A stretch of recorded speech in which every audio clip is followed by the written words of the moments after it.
Ini papi nih guys.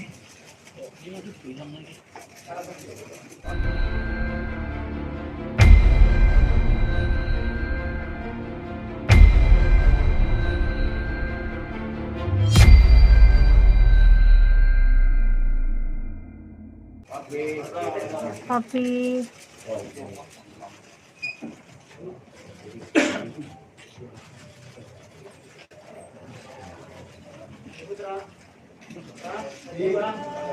Bang Putra tolong. Ya sini Bang Putra.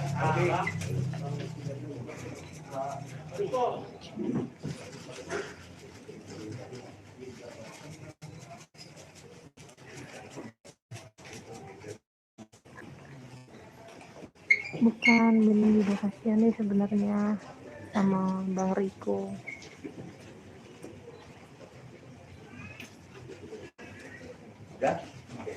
Ya Pak.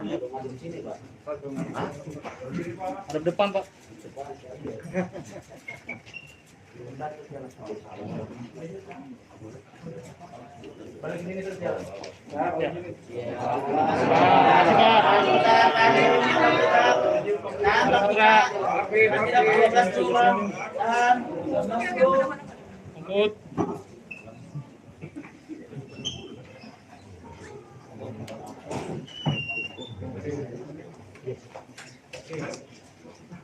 Baik. Terima kasih. Selamat pagi. Assalamualaikum warahmatullahi wabarakatuh. Pada kesempatan pagi ini kami dari Polres Metro Jakarta Selatan akan menyampaikan rilis terkait dengan peristiwa pidana yang terjadi di sebuah kafe di daerah Cikajang, Kebayoran Baru, Jakarta Selatan. Nama kafenya Cafe CD. Kejadian peristiwa ini diduga peristiwa pidana, yakni secara bersama-sama melakukan kekerasan di depan umum atau yang kita kenal dengan istilah pengeroyokan dengan pasal 170 KUHP. Peristiwa ini terjadi pada tanggal 2 Maret 2022 sekira pukul 2.30 dini hari. Jadi pada peristiwa ini kebetulan terjadi di dalam kafe CD tersebut, diduga telah terjadi peristiwa pidana secara bersama-sama melakukan kekerasan di depan umum yang diduga dilakukan oleh tersangka RV dan tersangka PS terhadap korban MNA. Jadi kronologis peristiwa pidana tersebut, pada saat itu baik korban maupun terduga pelaku itu sedang berada di kafe tersebut. Kondisinya ada yang sedang dalam keadaan minum, ya, dan kemudian peristiwa ini dipicu karena ada salah satu kawan perempuan yang ada di kelompok RV dan PS ini kemudian mendatangi ke mejanya korban MNA. Entah apa yang dibicarakan, ya ini dalam proses penyidikan yang kami lakukan. Namun kemudian tersangka RV itu tidak senang dengan peristiwa tersebut, sehingga kemudian mendatangi korban MNA dan kemudian melakukan pemukulan terhadap korban MNA dan kemudian tersangka PS juga ikut bersama-sama di situ dengan dia menendang dan mendorong tersangka MNA.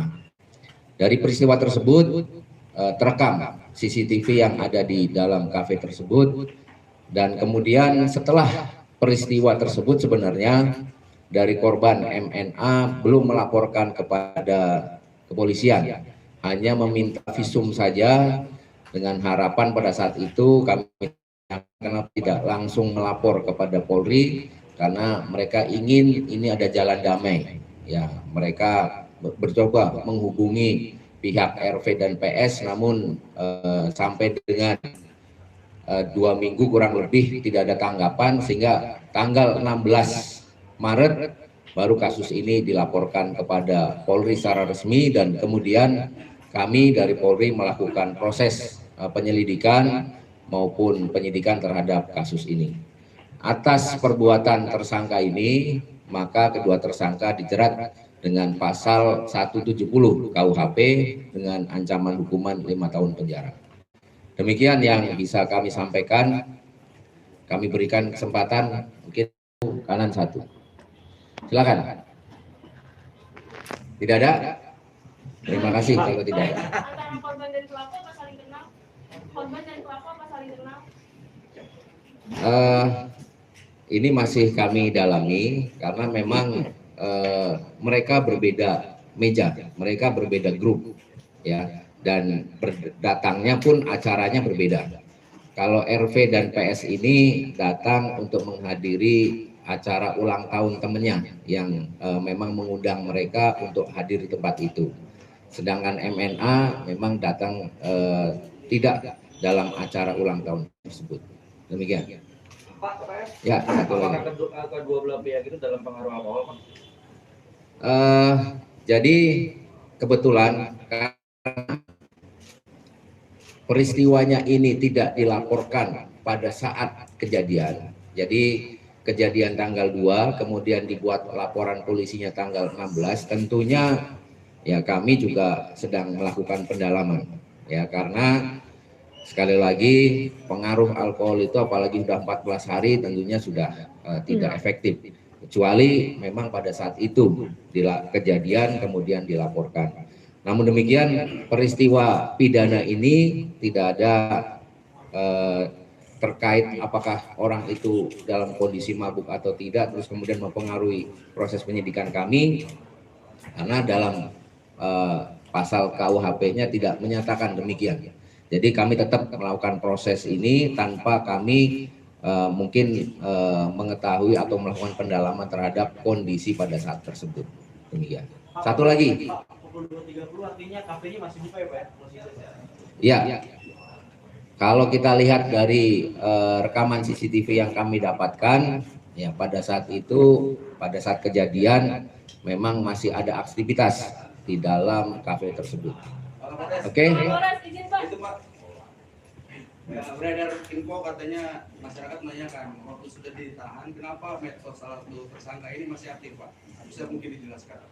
Ya, ini terima kasih.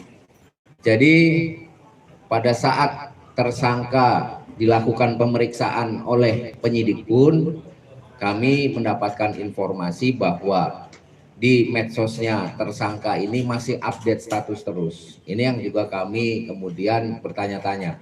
Sampai kemudian kami juga mendapatkan informasi pada saat tersangka sudah resmi dilakukan penahanan, itu juga masih update status.